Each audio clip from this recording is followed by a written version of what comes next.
우리 기독교는 예수님의 마음을 깨닫는 그런 모임입니다. 오늘 주님께서 그 표적에 대한 이야기를 우리에게 알려주십니다. 표적을 구하는 자에게는 내가 표적 주지 않을 거다. 그러나 내가 불쌍히 여기는 자에게는 오병이어 칠병이어, 정확히 말하자면 칠병 두어 마리의 기적을 내가 베풀 것이다. 그러니까 그분은 표면적인 기적 능력에 대한 과시가 없으시고요, 왜 이 기적을 일으켰는가에 대한 동기를 언제나 확인하시죠. 그래서 오늘 말씀에도 보시면 큰 무리가 있습니다. 근데 먹을 것이 없죠. 먹을 것을 뺏는 분도 계시거든요. 학교에서도 참 어린데 악한 게 존재하는구나 라고 우린 느끼게 되죠. 친구끼리도 돈을 뺏고요, 자기 것 마냥 일진놀이하고 빵 셔틀 보내고요, 가난한 애도 상관없습니다. 그냥 자기 주머니만 채워지면 그게 복이다. 굉장히 잘못된 그런 개념이겠죠. 근데 예수님은 큰 무리, 그리고 먹을 것이 없는 그 상황에 대한 본인의 그 반응, 성경에 기록하신 거죠. 우리는 칠병이어의 기적을 기다립니다. 또 하나님이, 예수님이 어떤 기적을, 우리에게 표적을 또 보여주실까라는 그런 기적쇼. 주님께서는 표현을 불쌍히 여긴다라고 성품적으로 표현을 하시죠. 그분의 마음을 비추셨어요. 봐라, 내가 또 하나 놀라운 기적을 보여줄게. 여기에 기대치를 높이신 게 아니라 그 무리에 대한 본인의 생각을 이렇게 말씀해 주십니다. 그게 영성이거든요. 교회의 심장, 목사의 마음, 우리 장로님들의 배고픈 성도를 향한 본인의 그 반응, 이게 바로 성령님의 일하심이죠. 우리는 나를 높이는데 너무 많이 사용합니다. 기적의 역사, 내가 인기 얻는 그런 능력의 소유. 그래서 그게 바로 주님이 우리에게 바라시는, 주님 닮은 그러한 손 내밀고 손을 피는 그러한 모습이죠. 어떤 분들은 식당에 가면 대신 식사비를 내주는 그러한 좋은 심장도 있습니다. 저도 부족하지만 다 그렇지는 못하지만 그래도 가난한 분들 보면은 무시가 아니라 돕고 싶어하는 마음을, 제 육신의 의가 아니고 그래도 성령 받은 목사로서 그 부분에 대해서는 주님의 느낌을 공감하게 해주시는 그분의 심장의 그 효능, 효과를 이렇게 허락해 주신 것 같아요. 그래서 예전에 백화점에 갔는데 지하 1층 푸드코트에 제 딸들이 그 꼬치를 먹고 싶다 그래서 이렇게 주문하고 기다리고 있는데, 옆에서 백화점에 오기에는 그 행색이 너무 어울리지 않는, 냄새가 나고 또 울고 있는 갓난 아이를 등에 업고 첫째는 손에 잡고, 근데 그 꼬치가 제 기억으로는 하나에 백화점이라 아무리 비싸봤자 그때 2,000원, 3,000원 밖에 안 되는 그러한 꼬치 가격이었는데, 그거를 지불할 돈이 없어서 동전을 한참 이렇게 세고 있는데 몇백 원이 모자라서 거기 일하는 친구가 안 됩니다 라고 이제 답을 준 거죠. 내 애기는 먹고 싶다고 하고.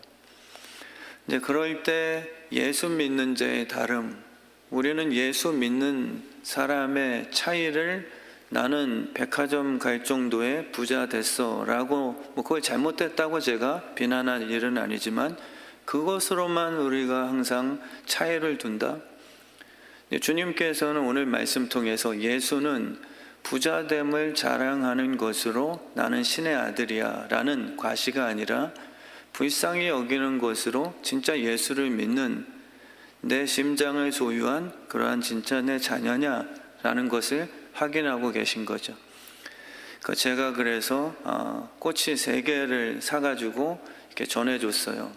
물론 헤어진 후에 좀 몇 개 더 사서 전해드릴 걸 하는 마음이 있었지만 정말 주님의 그 마음은 불쌍히 여기는 것이죠.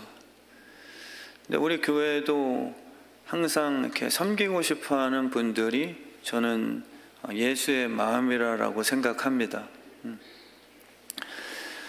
주님께서는 먹을 것이 없다면, 먹을 것을 얻고 싶다면 100m 달리기 선착순에 먼저 들어와라. 1등부터 10등까지 실력이 돼야지만 내가 식량 배급을 하겠다라는 게 아니죠. 그게 이제 종교입니다. 목사로서 성도님들을 그렇게 부추기는 거죠. 분발하셔야 됩니다. 마치 보험 일하는 분들의 연말 정산처럼 누가 더 수익을 많이 냈는가의 실력으로 마지막 연말에 성도들에게 보상해 주듯이. 근데 오늘 말씀을 보시면 그런 게 아니에요. 주님의 심장이 먼저입니다. 잘한 사람을 뽑는 게 아니라 모든 이들을 향한 주님의 마음을 설명을 하시는 것이죠. 그게 교회거든요. 근데 저 같은 목사가 자칫 욕심을 내면 제 눈에 10등까지 들어온 실력파들만 골라내어서 그렇게 이제 칭찬으로 길들이기 시작할 수 있는 것입니다. 그 자녀란 숫자로 세지 않죠. 주님께서 우리에게 맡기신 것은 자녀 몇 명 낳냐라는 수에 대한 그러한 성공의 원리가 아니라 너에게 허락한 자녀가 1명이더라도 아비의 마음을 네가 가졌냐를 물으실 거예요. 1000명을 가진 자녀가 수고했다. 1000명 자녀 낳느라고 라는 그러한 칭찬보다 네 마음에 아비의 마음이 있느냐, 이거를 갖고서 1명의 자녀일지라도 네가 진정 예수 하나님의 아비의 마음을 품고서 그 1명의 자녀를 네가 진심으로 양육했느냐, 그 충성도를 주님은 모르신단 말이죠. 지금 다 아멘 하시는 거죠. 어떤 분이 제 설교를 듣고 정체성이 다 흔들렸다 그러시길래 저는 좋은 일이다 생각을 했습니다. 저도 깨달음 주시고 정말 예수 믿는 게 그분이 저를 선택하신 거니까. 근데 제가 지금 시점에서 이러한 그분의 마음을 아직도 부족하지만 이렇게 깨닫게 해주시고 정말 복음이라고 생각해서 함께 나누는 거죠. 그래서 자녀는 절대 숫자로 성공 실패를 따질 수 없습니다. 그거는 교만한 왕들이나 또 자기의 그 영역을 과시하려고 하는 그런 욕심 있는 잘못된 아비의 모습일 수 있는 거죠. 그래서 하나님께서는 자녀를 각 이름으로 기억하실 겁니다. 그래서 저도 부족하지만 수가 너무 신경 쓰여요. 그렇다고 수에 대한 욕심만 다 있는 것은 아니지만 없을 수는 없어요. 근데 정말 은혜를 주실 때는 평안해요. 수의 문제가 아니라 한 분 한 분의 그 마음이 조금이나마 읽혀지는 그 목회자의 예수 심장이 되는 것이죠. 그래서 진짜 은혜를 주시면 눈물이 나요. 그리고 정신이 좀 들죠. 우리 김정아 권사님을 뵈면서 그냥 표면적으로 내 목회에 어떤 도움을 주었지? 그때 왜 참석에 불참했지? 이게 이제 우리의 신앙을 다 점수 매길 수 있는 어떤 판단 기준일 뿐이잖아요. 근데 우리 주님은 불쌍히 여기는 마음을 가지시고 그 마음을 읽어요. 근데 그 마음이 느껴지면 때로는 눈물이 나는 거예요. 자녀의 마음을 모르다가 금쪽 같은 내 새끼, 그냥 내 소유물인 줄 알았는데 걔네들이 코끼리 친구와 대화를 나누는 과정에서 부모들이 그 마음을 알게 됐을 때 안 우는 부모 없더라고요. 그러니까 생각보다 교회 안에서 서로의 마음을 알려고도 안 하지만 아는 영적인 실력자들이 굉장히 부재하다는 것을 우리는 인정하게 되잖아요. 그런 분들이 계시면 참 보석이고요. 그리고 그런 분들이 많은 분들에 의해서 그분 때문에 제가 회복됐어요라고 또 이렇게 간증이 나오고요. 그래서 우리 하나님은 진짜 이름으로 아신다. 제가 개척을 한 후에 교인 수를 자꾸 물어보면 주변에서 뭐 1년도 안 되고 했을 때 목사님 교인 수 얼마나 성장했어요? 그럼 사실상 뭐 몇 명이나 되겠어요. 근데 제가 멋있게 얘기하고 싶어서 항상 그렇게 딱 뽐내면서 은근 그렇게 대답을 했거든요. 또 진심도 있었고요. 몇 명인 줄은 모르지만 이름 모르는 성도는 한 명도 없다오. 뭐 이렇게 이제 제가 좀 멋진 척하면서 교회 작은데 뭔가 그거라도 멋있게 해줘야 뭔가 좀 다르게 보일까봐. 근데 또 거짓도 아닙니다. 제가 진짜 세본 적이 없거든요. 뭐 워낙 10명도 안 되니까 눈에 딱 띄면 눈에 했지만 일부러 세려고는 안 했어요. 그러니까 우리 하나님은 이름으로 나를 기억하신다. 무리에 섞이면 안 되죠. 불쌍히 여기시는 부분이 여러분들의 은혜의 시작점이에요. 불쌍히 여김을 당하세요. 그냥 무리에 섞여서 불쌍하게 안 보이려 하지 마시고요. 불쌍하신 거거든요. 목자 없는 양, 음식이 없고 남편에게 속상한 일, 시집 가서 큰 상처. 근데 우리는 교회 와서 숨기죠. 그리고 율법주의인 공동체에 잘못 들어갔다간 네가 기도 안 해서, 그리고 하나님 앞에 큰 죄 졌으니 너는 언제나 그 꼴 당하는 거 아니냐라고 욥의 친구들의 어떤 그 쓴소리들. 우리 주님은 아비의 마음이라 불쌍히 여겨주세요. 저도 티는 못 내지만 가끔 이렇게 알거든요. 정말 힘겹게 사는 우리 젊은 여집사님들도 은근히 많으세요.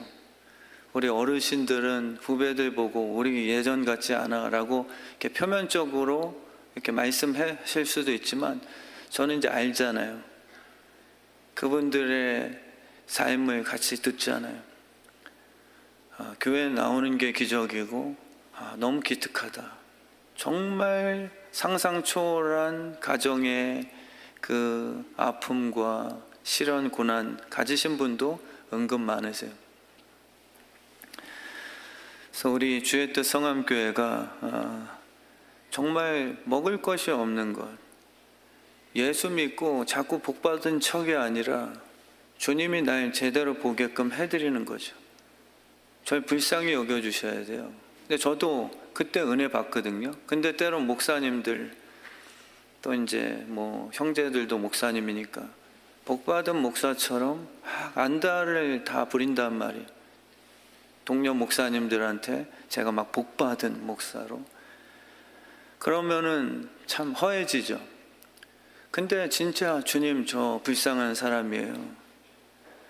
힘도 없고, 그리고 참 이게 불안정하고,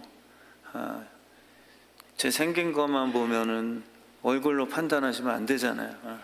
속이 다 별로 건강치 못한 목산. 근데 주님이 불쌍히 여기시게끔 우리가 내어드리는 것은 축복의 시작이죠. 굳이 회칠할 필요가 없습니다.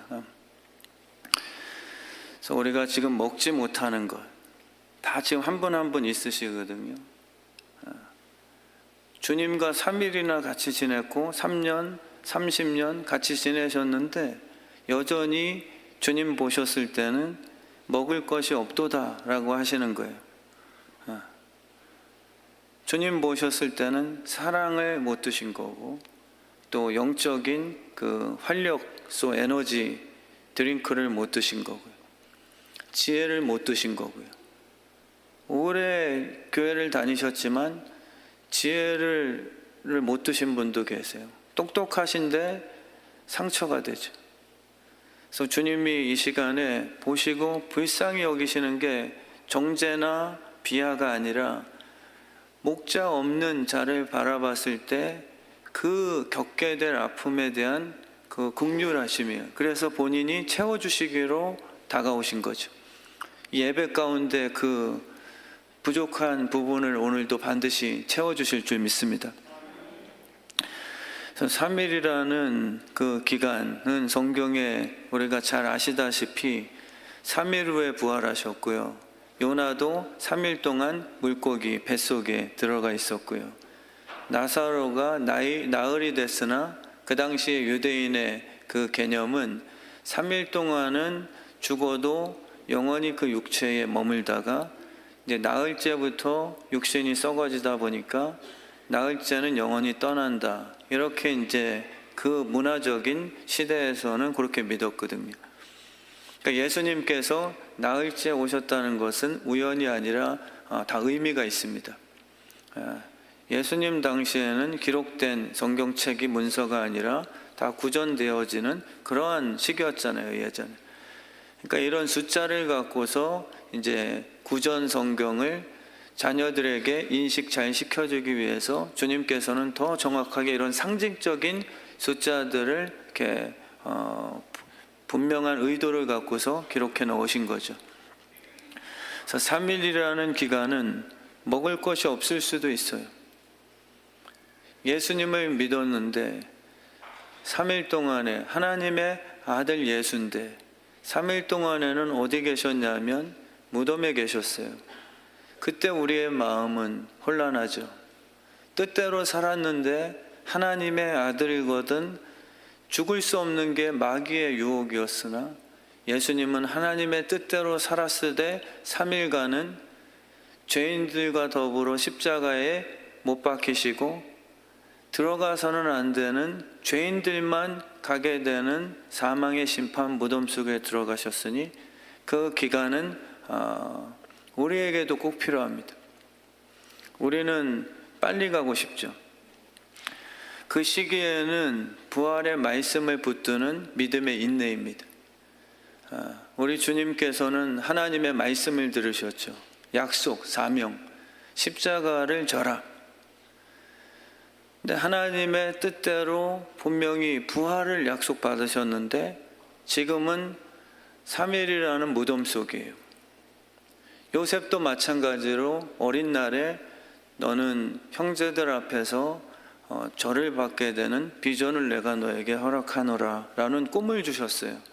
근데 꿈꾸고 나서 당장 이루어지면 진짜 기적이라고 간증할 수 있겠지만 희한하게 버림당하고 우물 속에 들어가고 그 3일간의 감옥을 반드시 겪어야 되는 그 길을 걷게 되죠. 그러니까 그 3일이라는 배고픈 시간 동안에 우리의 취해야 될 그 믿음의 반응은 분명히 부르실 때 내게 허락해 주신 그분의 비전이 있어요. 없는 분 안 계세요. 근데 우리의 답답함은 왜 주셔놓고서 형제들에게 버림받게 하십니까? 라는 그 잠깐 3일간의 배고픔이거든요. 근데 주님께서는 오히려 그 시기에는 내가 너에게 준 꿈에 대한 신실함을 붙들어 다오라고 우리에게 오히려 이렇게 요구하시는 기간이죠.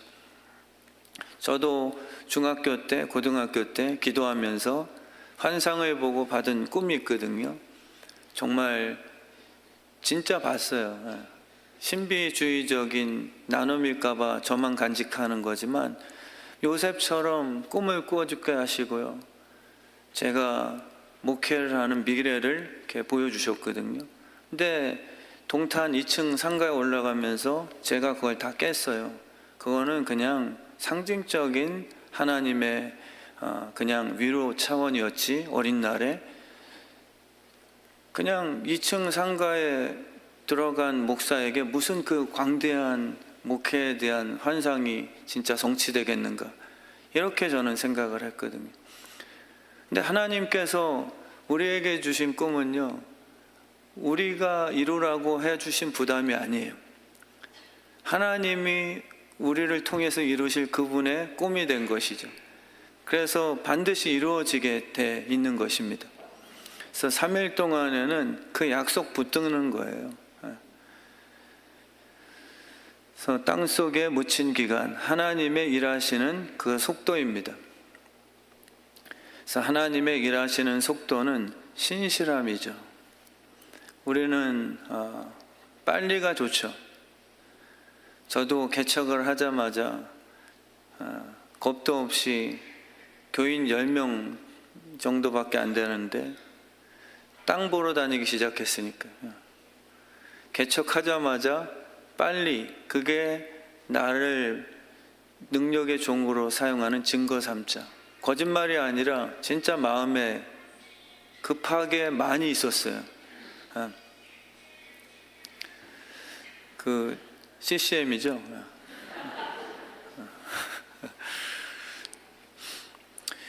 그래서 하나님이 일하시는 속도는 신실합니다. 이거를 지금 조금 더 깨닫는 거죠.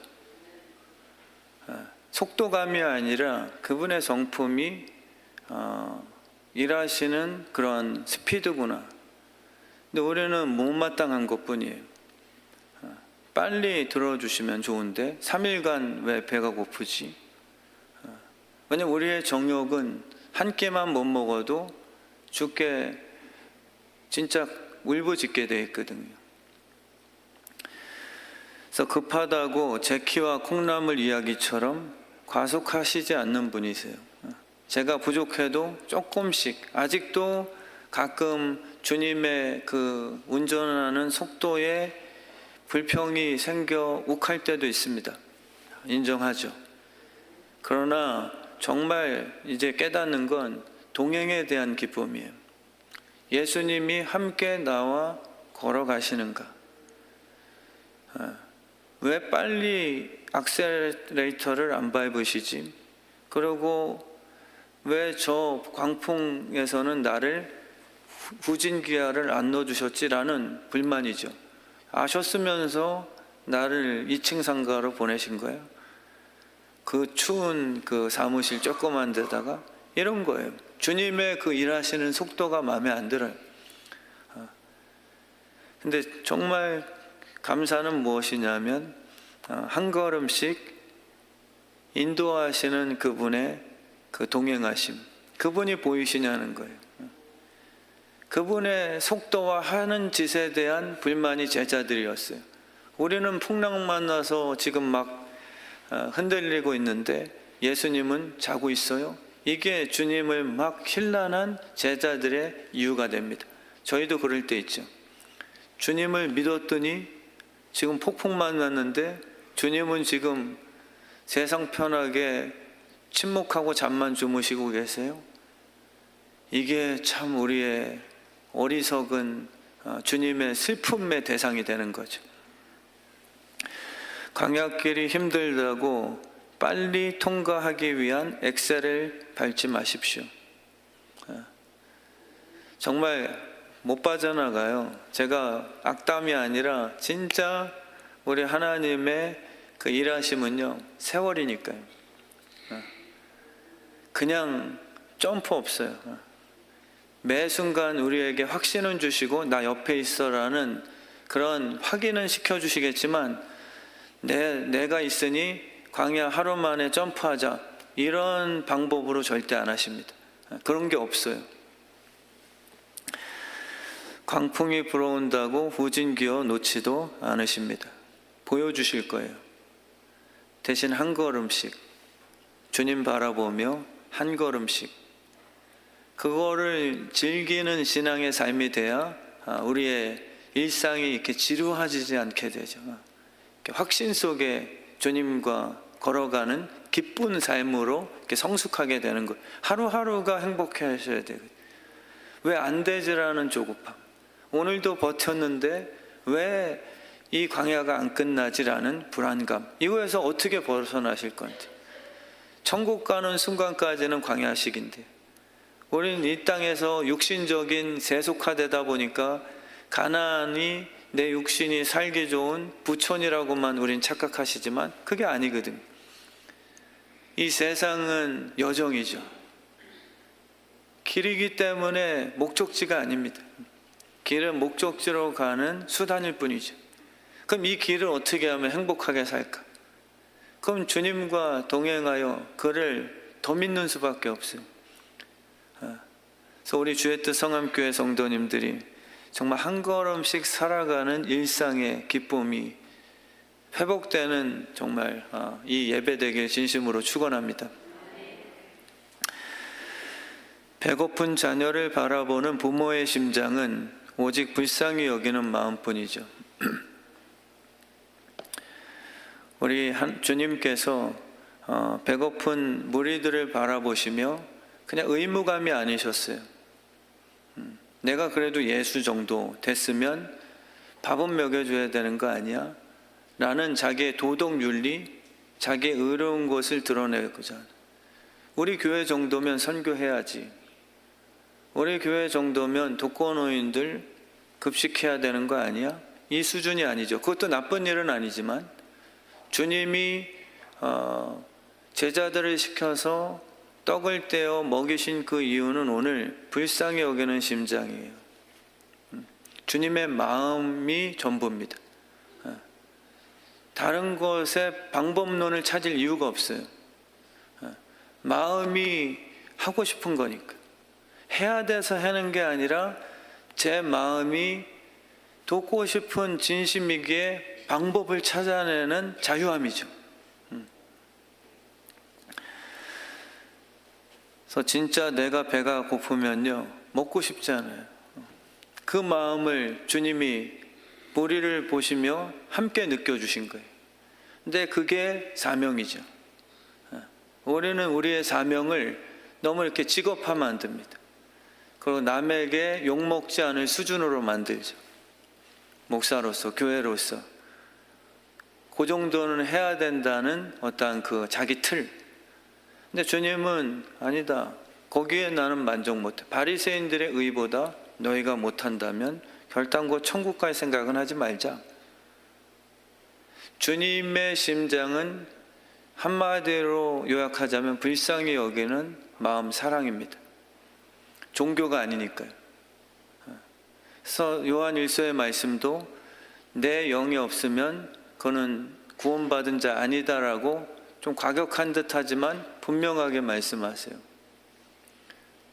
구원받은 자를 어떻게 우리가 분별하는가를 다 많은 논리가 있지만 저는 확신컨대 불쌍히 여기는 마음이에요. 불쌍히 여기는 마음이 내 안에 없으면 구원에 대해서 우리는 의심해 볼 수도 있는 너무 중요한 잣대가 되는 것이죠. 저도 배고프면 그걸 느끼는 거예요. 그냥 목사기 때문에 안 하면 욕먹을 것 같으니 요 정도는 도와주자라는 사회봉사 차원에서 인기표를 얻는 거죠. 정치인들도 급식하는 게 진짜 느껴서가 아니에요. 야, 밥 줘. 그래야 손가락질 안 받고 다음 투표 때 표라도 찍어줄 거 아니야. 이게 손을 펴는 이유가 되죠. 근데 진짜 손을 펴고 손을 내미는 이유가 우리의 심장이어야 된다라고 말씀을 해주시는 거예요. 저도 군대에서 배고픔을 느껴봤거든요. 정말 전 나이 들어가서 또 신학생이다 보니까 성격도 막 이렇게 막 오버하지 못하고 그래서 초코파이 준다고 뭐 춤춰라 그러면 저는 절대 안 하죠. 사람이 떡으로만 살 것이냐 이 자식들아 뭐 이러면서 저는 딱 기도 두 손 모으고 기도하고 2주 때까지 3주 때부터 이제 같이 막 손 들고 저 시켜주세요 막 이랬지만 3주 때는 뭐 나이고 신학생이고 없어요. 그냥 배고프면은 움직여요. 보니까 너무 배고픈 거예요 진짜로. 그러면요 먹고 싶어요. 당연한 거죠. 그 느낌을 주님이 불쌍히 여기신 거예요. 그 배고픈 걸 보고 이 거렁뱅이들 나는 부자인데 내 것 좀 띄워줄게 라는 사회봉사가 아니라 내가 배고플 때 비참하게 느끼는, 옆에서는 비싼 거 먹는데 나는 돈이 없어서 배고픈 상태, 이거를 주님은 진짜 이해하신다는 거예요. 그게 교회가 되는 거예요. 진짜 불쌍히 여겨주는, 불쌍해. 정말 저 친구 부모님 없는데, 그러니까 사랑이 돼야 받는 사람 입장에서도 도움받고 가불이 되지 않아요. 부모에게 사랑받는 자식치고 가불이 어디 있어요. 더 당당하게 용돈 내놓으라 그러죠. 그게 가능한 게 사랑이거든요. 그래서 제가 군대에서 너무 배가 고파서 한 번은 김장한다고 물을 땅속에 묻는다 그래서 작업을 했는데 그 조교가 그러더라고요. 세비는 자식 들키면 죽을 줄 알아? 근데 제가 세볐거든요. 큰 거 하면 튀어나올까봐 진짜 거짓말 아니라 요 딱 조그만 무 하나 여기 집어넣어서 화장실에서 먹는데 정말 너무 맛있어요. 무가요. 그 느낌, 진짜 배고픈 거. 은혜를 받아보신 분들은요 불쌍히 여겨요. 슬퍼서 우는 게 아니고요, 저 사람도 나와 같지 않을까? 내가 성령 받지 못, 그걸 못 받으신 분들은요 그 느낌을 몰라요. 근데 은혜파들은요 수련회 같은 거나 누구 기도해 주세요 그러는데 맹숭맹숭한 사람들 보면 저 자식 깨트려야지 뭐 약간 전투적인 그게 아니라 불쌍히 여겨줘요. 얼마나 불행할까. 겉으로는 목사인 척 하는데 저 목사님 성령 은혜를 못 받으면 아는 거예요. 제가 경험해 봤어요. 그러면은 설교가 막 힘든 작업이 되고 속은 진짜 저도 경험해 본 공황장애 뭐 다 망가지고 이렇게 되는 거예요. 그러니까 성령을 구하는 거죠. 은혜 주세요 주님. 정말 배고픈 내 그 느낌, 그거를 주님께서는 같이 공유하시는 거죠. 그게 이제 주님이 원하시는 진짜 우리의 마음 상태입니다. 내가 그 자녀의 떡과 음료가 되어주고 싶은 간절함, 진짜 구합니다. 예수님은 이 목자 없는 양들 곧 죽는데 세상에 음식이 없어요. 영원히 이 예수 그리스도의 살과 피를 먹지 못하면 내 자식들이 지옥에서 영원토록 고통받게 될 그 상황이에요.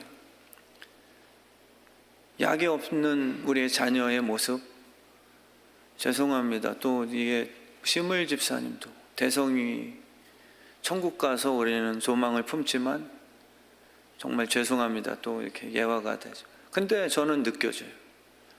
마지막까지 돈의 액수가 중요한 게 아니라 내 아들 대성이를 약이 없어서 점점 아파가는 그 통증, 제가 갔을 때도 뭐 욕창에다가 약이 없으면 더 속에 있는 그 세균과 세포가 내 자녀를 아프게 만들어요. 근데 부모님은 느끼죠. 그러니까 만약에 유일한 치료제는 아빠 되는 시물 집사님의 피를 다 빼서 아들 되는 대성이에게 다 뿜어주는 방법 외에는 없는데 아빠는 대신 목숨을 내놓으셔야 됩니다 라고 한다면, 그게 방법이다라고 한다면 안 하시겠어요? 예수님이 그걸 하신 거니까. 예수님의 피와 살이 없으면 우리의 삶에 우리를 지배하는 그 증상 일으키는 아주 악한 죄 바이러스 진짜 아프거든요. 자녀를 위한 떡과 음료가 되어주고 싶어하는 우리 하나님 아버지의 간절함. 가시고기라는 그 영상을 많이 보셨잖아요. 말도 못하는 그 물속에 사는 미물. 그 가시고기 아빠는 태어난 새끼들을 보호해주고 마지막에는 먹잇감이 없으니 본인의 몸을 희생시켜 아래에서 부화한 새끼 가시고기에 스스로의 먹이가 되어 일생을 마감하는 그 영상에 거의 감동 안 받으신 분들 없잖아요. 어떻게 알까? 하나님께서 그 부성애를 그 가시고기에게 심어주신 게 아니면 설명이 불가하지. 그 불쌍히 바라보는 이 마음이 오늘 우리 교회 진짜 회복되길 진심으로 축원합니다. 시킨 대로 잘해서 보상해 주는 것이 자녀가 아니죠. 율법주의예요. 사랑이 아니라 행위에 대한 판단이죠. 근데 진짜 나를 존재로 사랑하시는가? 이거를 자꾸 주님은 좀 확인시켜주고 싶은 거죠. 배고파하는 그 상태 자체를 불쌍히 생각하십니다. 그러니까 목회는 돈으로 하는 게 아닌 거예요. 마음이 있으면 대출빚이라도 제가 빌려다가 빚쟁이가 되는 것 감수하여 배고픈 자녀부터 진짜 먹이고 보는 그 추진력. 이게 교회예요. 그러니까 무모한 게 아니라 마음이 생긴 거죠. 전도도 똑같고요. 선교도 똑같고요. 부모의 마음은 돈이 없어서 굶어라 이렇게 못하는 거죠. 부모가 빚쟁이 돼서 자녀들은 엄마 아빠 이거 아빠 빚쟁이 돼서 차린 밥상이야? 왜 내가 언제 그렇게 해달라고 했어? 라고 슬퍼하여도 부모들은 내가 언제 너한테 그 걱정해달라고 그랬냐? 잘 먹고 건강해서 니네 좋은 대학 가고 멋지게 성공하는 게 아빠 빚쟁이 된 거 갚아주는 유일한 방법이야. 그게 아버지의 마음이세요. 언제 너희들한테 십자가 진 아빠에 대해서 염려해달라 그랬어? 오해하지 마세요. 고난주간 십자가에 대해서 우리가 너무 가볍게 생각하자는 게 아니라 주님의 진짜 마음은요, 언제 거기에만 매달려서 우리 한국교회 약간 그러한 너무 이렇게 슬픈 모드로만 들어가려 하는 그런 또 독특한 열심들이 있으시잖아요. 자꾸 슬픈 모드. 근데 저 아버지께서는 그게 아니에요. 아버지가 한 거야. 너희들을 불쌍히 여겨서 내가 십자가에 오른 건 내 기쁨이야. 진심이야. 근데 우리는 자꾸 아버지가 죽었는데 내가 살아서 뭐합니까? 죽는 것으로 우린 자꾸만 아버지의 십자가 지신 그 사랑을 나도 죽으려고 라는 것으로 그걸로 퉁쳐버리려 하니 아버지는 미치는 거죠. 하지마, 너 살리려고 한 거잖아. 그러니까 기독교가 자식 죽는 것으로 순교한다? 그게 아니라 이 세상에서 내 아들답게 살아다오. 이 빵 먹고 이 피 먹고 내가 너희들을 위해서 죽은 그 이유답게 열매를 맺으며 제발 꿈을 꾸고 살아. 너는 돈 걱정하지 말고 학교 가서 열심히 일해. 이게 부모님들의 항상 사랑의 잔소리, 진심이셨잖아요. 저도 부모가 되고 보니까 진심인데 걱정하지 마. 우리 딸들도 이제 대학을 갈 쯤이 되다 보니까 저는 아들이라서 그런지 그런 염려를 진짜 안 했던 것 같은데 딸이 훨씬 낫더라고요. 회개하는 마음이 들지. 정말 걱정하지 마. 아빠가 뭔들 못해서 하나님도 살아계시지만 뭔들 못하겠냐? 너희들은 진짜 잘 자라. 이게 진짜 주님이 원하시는 부르심이에요. 그래서 우리가 목회는 돈이 아닙니다. 아버지를 그런 식으로 불쌍히 여기는 게 옳지 않아요. 우리가 같이 십자가 지는 고난 주간에 그냥 우리도 십자가 그 뜻이 아니에요.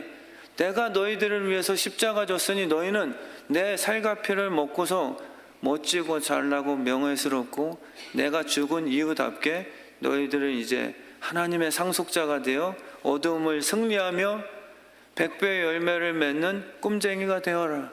이게 아버지의 진심이시죠. 그래서 아버지의 슬픔은요, 너희 때문에 내가 죽었잖아, 그걸 몰라줘를 뛰어넘으시는 거예요. 아멘이시죠. 우리는 자꾸 거기에 머물려고 하고요. 진짜 아버지의 슬픔은 그만 울어.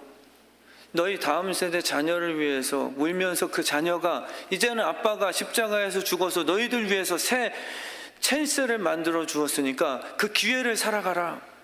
다시금 자꾸 십자가로 돌아가서 아빠 죽었으니 어떻게 하라고 울고만 앉아있지 말고, 너희들을 위해서 죽은 진짜 이유는 다시 70번씩 7번이더라도 이 애비가 너희들을 위해서 기초가 되어서 너희를 살게 만들어주는 그 꿈이, 그거대로 안 살 때 슬픈 거예요.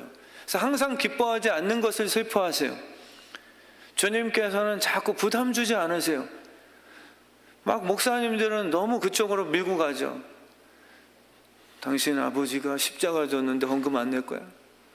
슬퍼하세요. 우리 아버지는 다 바쳤는데 그따위로 살 거예요? 이런 쪽으로 밀어붙이는 게 아니라, 진짜 복음은 주의 뜻은 항상 기뻐하는 거예요. 주님이 죽으시고 부활하셨으니 이제 자녀들이요, 제발 십자가의 슬픈 모드로만 남아있지 말고 그 살과 피를 먹어서 부활하신 기쁨에 참여하세요. 죽어야만 되는 그 슬픔에 참여하지 마시고 죽은 후에 부활하신 예수의 새롭게 된 그분의 피에 참여하세요. 예수님이 부활하신 다음에 그 피는요, 승리의 피기 때문에 우리에게 샬롬으로 주어졌을 때 슬픈 모드가 아니라 이제는 살아나시고 자녀를 위해서 샬롬을 만들었다라고 하는, 다 이루어진 그런 성품이죠. 그래서 그분의 피가, 부활의 피가 들어오면 우리는 감사함 뿐이에요. 나를 위해서 십자가 지셨으니 우울증으로 갈 수 없습니다. 그런 어두움의 종교가 될 수 없는 거예요. 진짜 축제가 되죠. 왜냐하면 그분의 다 이루어진 그 기쁨이 우리에게 주어졌으니 너무 감사하고 살 힘이 생기는 것이죠. 순종하는 요셉을 총리로 세우시는 아버지의 기쁨의 주인공 되세요. 아버지께서 요셉을 위해서 십자가 지시고 이 녀석을 잘 키워다가 자기를 버린 형제들조차도 미워하지 않고 멋진 모습으로, 형님들 겁나지 마세요. 예전 같으면은 제가 쏘아붙이지만 이제는 하나님께서 내게 허락한 꿈대로 내가 거의 완성도가 이루어졌습니다. 울지 마세요. 나 때문에 형님들을 양식 공급하라고 우리 아버지께서 먼저 그분의 꿈대로 나를 잘 이끄셨어요. 이게 어떻게 가능하냐는 거예요. 그 기쁨, 그 기대, 그 길에 들어선 저와 여러분들의 진정한 행복, 그게 진짜 믿음이거든요. 우리 하나님은 이미 총리로 되어 있는 돈 많은 요셉과 손잡지 않으세요. 교회는 그러한 장소가 아닙니다. 저도 그러고 싶었지만, 그리고 지금도 그런 분이 오신다면 얼마든지 새끼손가락 정도는 걸어드릴 수 있지만, 우리 하나님은 진짜 돈 많은 성공한 총리 요셉과 손잡는 분이 아니라 그분의 꿈을 기뻐하시는 분이세요. 요셉이 팔려가고 우물 속에 들어가도 요셉을 가지고서 그분이 총리로 만드는 작업하는 걸 기뻐하시는 분이지, 완성품 구입하시면서 득템했다 하시는 분이 아니세요. 저와 여러분 같은 못난 인간들을 만들어 가시는 그분의 기쁨. 그래서 우리가 회개할 때 그분은 완성하시는 거예요. 우리는 마귀에게 속아서 수치심을 갖고 나는 또 실패했어 이러지 마시라는 거예요. 진심으로 회개하시라는 거예요. 회개는 부정이 아니라 주님이 우리 같은 더러운 재료를 갖고서 구별해내셔서 그분이 조금씩 완성해 하시는 그분의 그 기쁨, 그것을 우리가 이해할 수 있게 되는 거죠. 보디발의 아내의 유혹을 뿌리친 절제하는 순종의 자녀를 더 기뻐하세요. 그래서요. 총리되고 힘 있는 세상 권력보다 정말 종으로서 비리비리하게 사는 것 같지만 삶 속에서 아버지의 그 마음을 이해해드려서 내가 아버지께서 음란하지 말라고 하셨는데 이 아들이 그 말씀을 어기면 얼마나 슬퍼하실까라는 것을 이제 이해하는 수준이 된 거죠. 그래서 죄라는 것은요, 그냥 도덕적으로 내가 죄지면 용돈 끊기지라는 수준을 넘어서셔야 돼요. 죄는요, 하나님이 슬퍼하시는 자녀를 향한 그 태도거든요. 그래서 우리는 아버지를 기쁘시게 해드리고 싶은 더 뜨거운 마음으로 죄를 절제할 힘이 생기셔야 돼요. 내가 죄 져버리면 내 사업 무너뜨리시, 하나님의 두려움이 아니라 하나님은 내가 유혹되는데도 보리발의 아내 앞에서 아버지는 내가 이거 이기시는 거, 이 장애물 뛰어넘을 때마다 내 아들 잘했다 라고 기뻐하시는 분이시죠. 라는 그 기쁨에 우리가 함께 동참을 하여서 죄를 이길 수 있는 힘이 생겨야 되는 것이죠. 그래서 목회도 정말 가만 보면요, 저를 불쌍히 여겨주시는 연세 많으신 권사님들, 부모님 같은 분들 때문에 제 목회가 영광스럽게 돼요. 진짜 그래요. 막 힘이 있고 똑똑한 분들을 손잡고 막 크게 하고 싶은 마음도 많이 있었죠, 개척을 하면. 근데 가만 보니까 교회는요, 불쌍히 여기는 목사 저 같은 사람을 불쌍히 여겨주는 그런 분들이 제 목회를 영광스럽게 만들어 주시더라고요. 힘을 공급해 주시고요. 이용해 먹으려는 가룟 유다는 결국은 예수님이 자기 뜻대로 안 하면 버리고 그냥 팔아버려요. 부모가 자녀를 안 파는 이유는 딱 한 가지, 이 자식들이 잘났기 때문이 아니라 이 말썽 피는 자식을 내가 더 사랑하는 그 죄인밖에 없어요. 그래서 우리 주의 뜻 성함교회 목회도요, 정말 불쌍히 여기는 그 마음이 회복되는 은혜가 있게 되길 진심으로 축원합니다. 그래서 저희 교회도 정말 불쌍히 여기는 그 에너지, 서로가 보면요 정말 불쌍히 여겨주는, 정죄가 아니고요,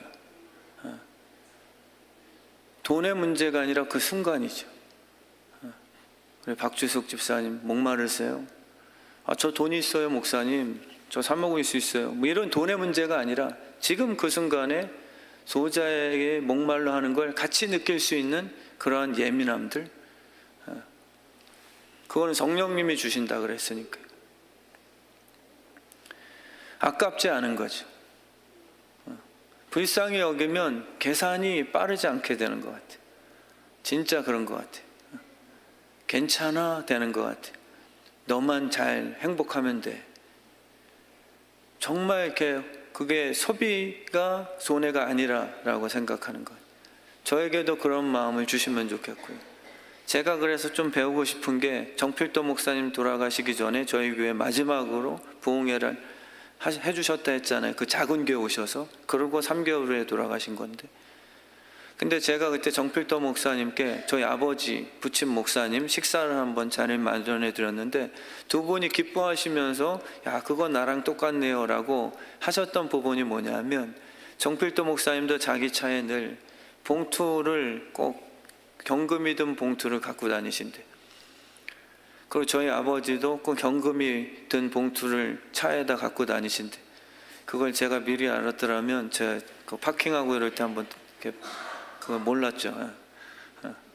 근데 두 분이 그 얘기를 하시면서, 이유가 갑자기 만난 선교사님들이나 미자립 교회 목사님을 자꾸 만나게 되니까, 무슨 식사 자리, 그때는 성령님께 음성 듣고 그 자리에서 순종하신대. 근데 본인은 한 번도 빚지고 사신 적이 없다고 그 말씀을 또 부유하시대요. 정말 그런 게 축복인 거죠. 불쌍히 여기는 마음을 가진 사람이 하나님의 통로에 연결된 축복의 사람이지 늘 욕심내는 건 아닌 것. 그래서 이번에도 특세할 때 몇 분들이 딴 분들 같이 오셨어요. 교회에서 준비한 사례는 봉투 하나였는데 그 송경빈 목사님도 색스폰하는 이 전도사님이랑 동행하셨어요. 저는 처음에는 그냥 옵션으로 반주만 하시겠지. 근데 옵션이라고 하기에는 너무 열심히 부르셨어요. 메인처럼 그냥 더 막 뜨겁게 부르셔서 제가 불쌍히 여기는 마음이 들더라고요. 그러니까 불쌍히 여긴다는 게 나는 부자고 너는 가난한 게 아니라 그분의 그 모습에 더 복을 주고 싶어하는 마음의 시작점이죠. 더 복을 주고 싶어하는 마음. 가난해서 뭐 돕는다 이런 게 아니라 그분에게 나를 통해 더 행복하게. 그래서 제가 차 안에 저도 그걸 배워서 뭐 장례식 때 주례를 하고 뭐 신방 가면 이렇게 챙겨주시는 분들 계시잖아요.